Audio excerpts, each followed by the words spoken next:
కూలి పనులకు వెళ్తారు. కాబట్టి బ్యాక్వర్డ్ క్లాసెస్ సంబంధించినటువంటి పిల్లలు చదువుకోవద్దు అనేటువంటి ఒక కక్షతో ఈ చంద్రబాబు నాయుడు గారి ప్రభుత్వం ముందుకెళ్తుందా అనేది మనకు అనిపిస్తా ఉంది. కాబట్టి ఒక్కసారి ఇంత కక్ష ఈ వెనుకబడినటువంటి వర్గాల ఆ చదువుకునేటువంటి విద్యార్థుల మీద మరి ఇంత కక్ష ఈ ప్రభుత్వానికి ఉండడం సరైనది కాదని తెలియజేసుకుంటూ, అలాగే ఈ వెల్ఫేర్ హాస్టల్స్ సంబంధించినటువంటి నిర్లక్ష్య విషయంలో మనం చూస్తుంటే ఇప్పుడు కూడా వీళ్ళకు ఒక ప్రణాళిక లేదు, ఒక మానిటరింగ్ మెకానిజం అనేది లేదు, రెస్పాన్సిబిలిటీ అనేది అస్సలే లేదు. ఎందుకంటే వీళ్ళ భద్రత ఈ వెల్ఫేర్ హాస్టల్స్ సంబంధించి అక్కడ చదువుకునేటువంటి విద్యార్థులకు సంబంధించి వాళ్ళ యొక్క భద్రత గాని, భవిష్యత్తు గాని, వాళ్ళ యొక్క బాధ్యత గాని పూర్తిగా కూడా ఈ ప్రభుత్వం యొక్క బాధ్యత. ఇవేవి వీళ్ళు పట్టనట్టు ఉన్నారంటే దీనికి ప్రధాన కారణం ఖచ్చితంగా వీళ్ళది ఏముంటుంది అంటే, ఒకటి వీళ్లకు ఇంటెన్షనల్ గా వీళ్ళు ఏమైనా వెళ్తున్నారా అనేటువంటి డౌట్స్ కూడా మనకు వస్తుంది. ఎందుకంటే ఈ ప్రభుత్వము పేదలకు పెట్టే ప్రభుత్వం కాదు, ఇంకా పేదల దగ్గర నుంచి కొట్టి ఈ కార్పొరేటర్లకు పెట్టేసి వాళ్ళకు దోచిపెట్టి వాళ్ళని పెద్దలు చేసే ప్రభుత్వంగా కనిపిస్తా ఉంది. ఎందుకంటే ఖచ్చితంగా ఈ వరుస పరిణామాలు చూస్తుంటే వీళ్ళని అన్ని వర్గాలని నిర్లక్ష్యం చేయడము, అందులో పిల్లల విషయంలో కూడా రాజకీయం చేయడం అంటే ఖచ్చితంగా ఇది ముంచే ప్రభుత్వం అని చెప్పి ప్రజలు ఇప్పటికే గమనించడం జరిగింది. అలాగే ఈ హాస్టల్స్ విద్యార్థులకు సంబంధించి ఏదైతే ఈ కొన్ని మనకు ఎన్సీపీసీఆర్ కొన్ని గైడ్ లైన్స్ ఇస్తుంది. మరి ఇప్పుడు మనం చూసినట్టయితే రీసెంట్ టైమ్స్ లో సాక్షాత్తు హైకోర్టే ఈ ప్రభుత్వాన్ని ఈ ఎన్సీపీసీఆర్ ఏం చెప్తుందో ఆ చెక్ లిస్ట్ ని ఇంప్లిమెంట్ చేయమని చెప్పి మరి కోర్టు మొట్టికాయలు వేస్తూనే ఉంది. పిల్లలకు తాగునీరు ఎప్పుడు ఇస్తారు అని చెప్పి మరి హైకోర్టే అడుగుతున్నటువంటి పరిస్థితి. ఎన్సీపీసీఆర్ ఫస్ట్ ఈ ఎన్సీపీసీఆర్ మనం చూస్తే జనరల్ గా కూడా ఏ ప్రభుత్వం అయినా కూడా ఈ ఎన్సీపీసీఆర్ లో కొన్ని చెక్ లిస్ట్ గైడ్ లైన్స్ ఉంటుంది. ఈ ఎన్సీపీసీఆర్ ఏం చెప్తుందంటే సేఫ్ అండ్ సెక్యూర్ ఎన్వైరన్మెంట్ అనేది కల్పించాలి హాస్టల్స్, వెల్ఫేర్ హాస్టల్స్ అన్నిట్లో కూడా. అలాగే క్వాలిఫైడ్ అండ్ రెస్పాన్సిబుల్ స్టాఫ్ అనేది ఈ దీంట్లో మనము ప్లేస్ చేయాల్సినటువంటి అవసరం ఉంటుంది. ఆ లివింగ్ కండిషన్స్, అంబియన్స్, హైజీన్ వాతావరణము ఆ వెల్ఫేర్ హాస్టల్స్ లో మెయింటైన్ చేయాలని చెప్పేసి ఈ ఎన్సీపీసీఆర్ రిపోర్ట్ చెప్తా ఉంది. అలాగే న్యూట్రిషన్ అండ్ హెల్త్ గురించి, ఎలా న్యూట్రిషియస్ మీల్స్ ఇవ్వాలి, రొటీన్ హెల్త్ చెకప్స్ అన్ని ఉండాలి, వాళ్ళకి సంబంధించి ఏదైనా బేసిక్ మెడిసిన్ అంతా కూడా యాక్సెసిబుల్ లో ఉండాలని చెప్పి కూడా చెప్తుంది. అలాగే మెంటల్ హెల్త్ కి సంబంధించి కౌన్సిలింగ్, పిల్లలకు సంబంధించినటువంటి కౌన్సిలింగ్, వాళ్ళకి ఏదైనా ఇష్యూస్ ఉంటే కూడా దాని మీద ఇమీడియట్ గా అన్ని రకాల కౌన్సిలింగ్ అంతా కూడా అండగా ఉండాలని కూడా చెప్తుంది. అలాగే గ్రీవెన్స్ రిడ్రెసల్, ఏదన్నా ఇష్యూస్ వచ్చినప్పుడు, ఏదైనా కంప్లైంట్స్ వచ్చినా, వాళ్ళకి ఏదన్నా కన్సర్న్స్ ఉన్నా కూడా ఈ గ్రీవెన్స్ మెకానిజం అనేది కూడా ఉండాలి. ఇలాంటి చక్కటి అంశాలను ఈ ఎన్సీపీసీఆర్ నార్మ్స్ లో ఉన్నాయి. మరి హైకోర్టు పదే పదే ఏం చెప్తుంది? ఈ హైకోర్టు చెప్తుంది ఏంటంటే ఈ ఎన్సీపీసీఆర్ నార్మ్స్ ఏదైతే ఉన్నాయో ఇది ఈ రాష్ట్ర ప్రభుత్వాన్ని తూచా తప్పకుండా ఇంప్లిమెంట్ చేయమంటుంది. ఉన్నటువంటి దాన్నే ఈ బేసిక్స్ ఏవైతే ఉందో అదే ఇంప్లిమెంట్ చేయమంటుంది. ఇంకా వీళ్ళు కొత్త చేయకపోయినా పర్లేదు, అట్లీస్ట్ ఉన్న ఇంప్లిమెంట్ చేసినా కూడా ఈ రాష్ట్రంలో వసతి హాస్పిటల్స్ లో చదువుకునేటువంటి విద్యార్థులకు మేలు జరుగుతుంది, ఆ హాస్టల్స్ బాగుపడతాయి. అండ్ ఇలాంటి దారుణమైనటువంటి ఘటనలు, ఇలాంటి డెత్స్ కావచ్చు, ఇలాంటి పదే మనం రిపీటెడ్ గా చూస్తున్నటువంటి ఇన్సిడెంట్స్ కూడా తగ్గుతాయని చెప్పి చెప్తా ఉంది. మరి ఇక ఈ ఎన్సీపీసీఆర్ నార్మ్స్ పాటించడం అంటే మరి పిల్లలకు చక్కటి ఆరోగ్య భద్రతను ఇవ్వడము, వీళ్ళకి అన్ని ఫెసిలిటీస్ ఇవ్వడము, మంచి ఇన్ఫ్రాస్ట్రక్చర్ మెయింటైన్ చేయడము, మానిటర్ చేయడము, మంచి ట్రైన్డ్ స్టాఫ్ ని పెట్టడం అంటే నాకు తెలిసి ఈ ప్రభుత్వానికి ఏమాత్రం కూడా దీని మీద చిత్తశుద్ధి లేదు. ఈ ఎన్సీపీసీఆర్ నార్మ్స్ కూడా ఎప్పుడో పక్కకు పెట్టేసి ఉంటారు. దీన్ని ఇంప్లిమెంట్ చేయాలని కానీ దీని తగ్గట్టుగా నడుచుకోవాలని ఇప్పుడు కూడా ఈ ప్రభుత్వము నిద్ర మానుకొని ఇప్పుడు కూడా ఒక ఆలోచన చేయలేదు. హైకోర్టు చెప్తున్నప్పుడు కూడా దీన్ని వినిపించుకోవట్లేదంటే దీన్ని బట్టి చంద్రబాబు నాయుడు గారి ప్రభుత్వము ఏ విధంగా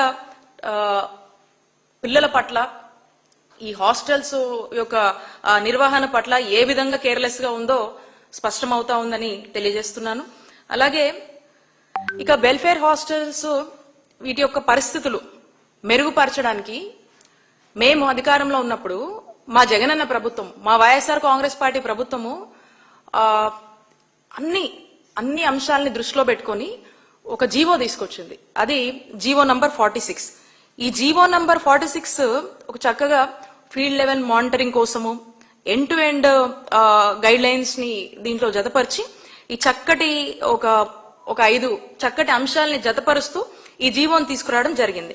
ఈ జీవోలో మనం చూసినట్టయితే అందరూ అంటే ఆ టైంలో మా నాయకుడు జగన్మోహన్ రెడ్డి గారి ఆదేశాల మేరకు ఉన్నటువంటి అన్ని వెల్ఫేర్ హాస్టల్ కి సంబంధించి అన్ని అందరి డిపార్ట్మెంట్స్ తో కూర్చొని ఒక సమగ్రమైనటువంటి రివ్యూ కంటిన్యూస్ గా చేసి మంచి ఐడియాస్ తో ఈ యొక్క చక్కటి జీవోని తీసుకురావడం జరిగింది. GO number 46.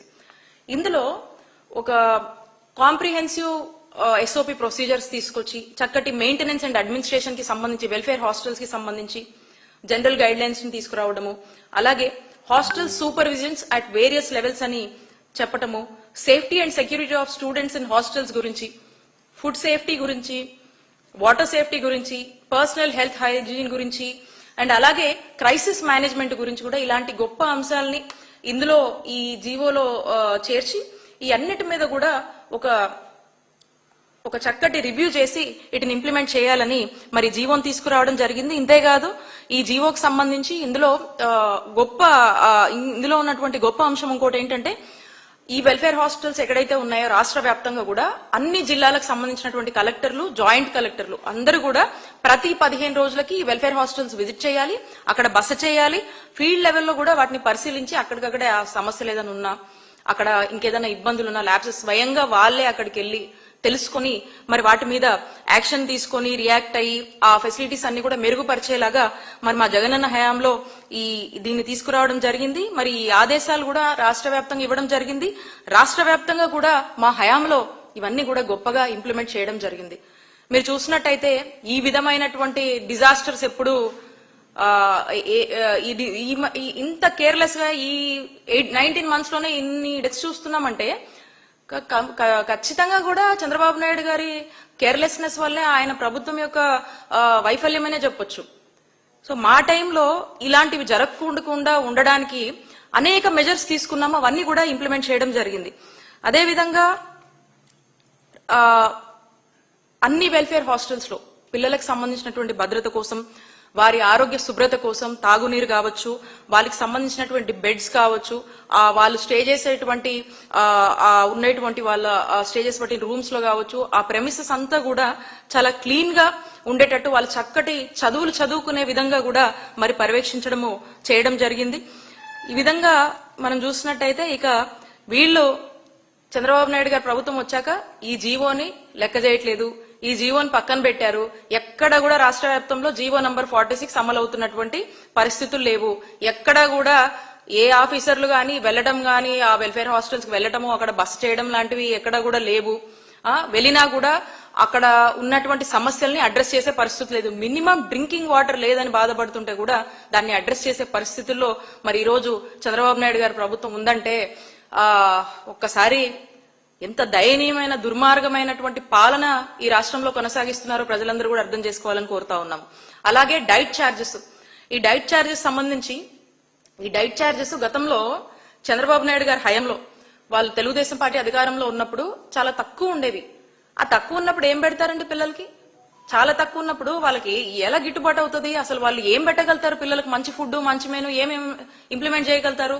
మరి అలాంటి దాన్ని చూసి ఇది ఇబ్బందికరంగా ఉంది, పిల్లలకు మనం న్యూట్రిషియస్ ఫుడ్ ఇవ్వలేము, మనం చక్కటి ఆహారం ఇవ్వలేము, పౌష్టిక ఆహారం ఇవ్వలేము అని చెప్పేసి ఈ డైట్ చార్జెస్ అన్ని కూడా మా జగనన్న ప్రభుత్వంలో వీటిని ఎన్హాన్స్ చేసి చక్కటి డైట్ ప్లాన్ ని, మెనూని తీసుకొచ్చి చక్కటి డైట్ ని ఈ హాస్టల్స్ లో ఉన్నటువంటి పిల్లలందరికీ కూడా అందజేయడం జరిగింది. మరి ఇప్పుడు చూస్తున్నాం మనం, మరి చంద్రబాబు నాయుడు గారు అధికారంలోకి వచ్చాక నీళ్ల పప్పు ఉడకనన్నం, ఇదే చంద్రబాబు నాయుడు గారు అధికారంలోకి వచ్చాక కన్నా లేదు. కాబట్టి రాష్ట్ర ప్రజలందరూ కూడా ఈ విషయాలన్నీ కూడా గమనించవలసిందిగా మేము కోరుతా ఉన్నాము. ఇక నాడు నేడు అని చెప్పేసి మా నాయకుడు జగన్మోహన్ రెడ్డి గారు పాఠశాలల యొక్క రూపురేఖలన్నీ కూడా మార్చి చక్కగా పాఠశాలని అభివృద్ధి చేశారు. మరి ఎంతలా అంటే ఒక్క ముక్కలో చెప్పాలంటే గవర్నమెంట్ స్కూల్స్ కి కూడా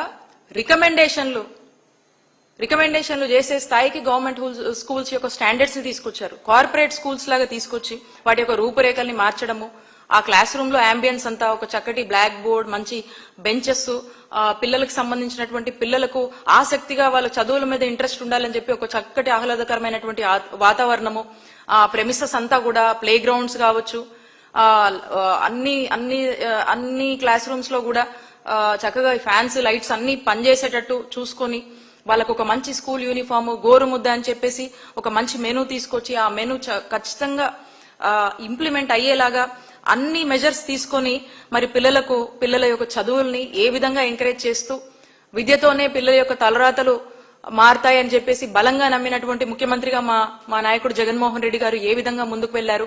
అలాగే ఆ స్కూల్ యొక్క మెయింటెనెన్స్ కోసము, టాయిలెట్ మెయింటెనెన్స్ కోసము ప్రత్యేక ఫండ్ ఏర్పాటు చేసి ఆ ఫండ్ ని చక్కగా యూటిలైజ్ చేసి క్లీన్లీ టాయిలెట్స్ ని మెయింటైన్ చేయడము, ఆ స్కూల్ యొక్క మెయింటెనెన్స్ అంతా కూడా చక్కగా చూసుకొని ఒక శుభ్రమైనటువంటి ఒక హైజీనిక్ కండిషన్స్ లో ఒక క్వాలిటేటివ్ స్కూల్స్ గా వీటిని డిజైన్ చేసి మరి ఏ విధంగా మరి రాష్ట్రంలో ఉన్నటువంటి విద్యార్థులు చక్కటి చదువులకు ఏ విధంగా జగనన్న ప్రభుత్వము మరి దోహదపడింది, ఏ విధంగా హెల్ప్ఫుల్ గా ఉండింది, కార్పొరేట్ స్కూల్ అనే ఫీలింగ్ ప్రతి ఒక్క పేద విద్యార్థికి తీసుకొచ్చినటువంటి విషయం రాష్ట్ర ప్రజలందరికీ కూడా తెలుసు.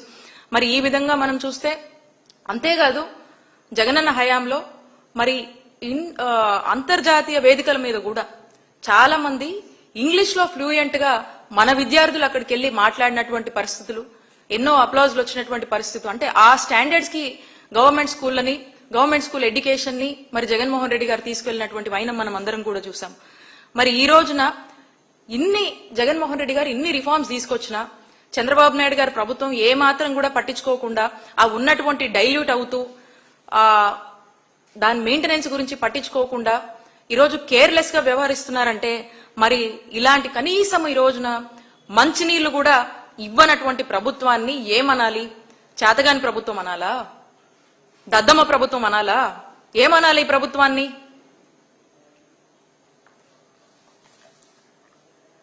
ఇంకా అన్ని రంగాల్లో అంతే, ఒక విద్యారంగం అనే కాదు, వైద్య రంగంలోనూ అదే పరిస్థితి మనం చూస్తా ఉన్నాము.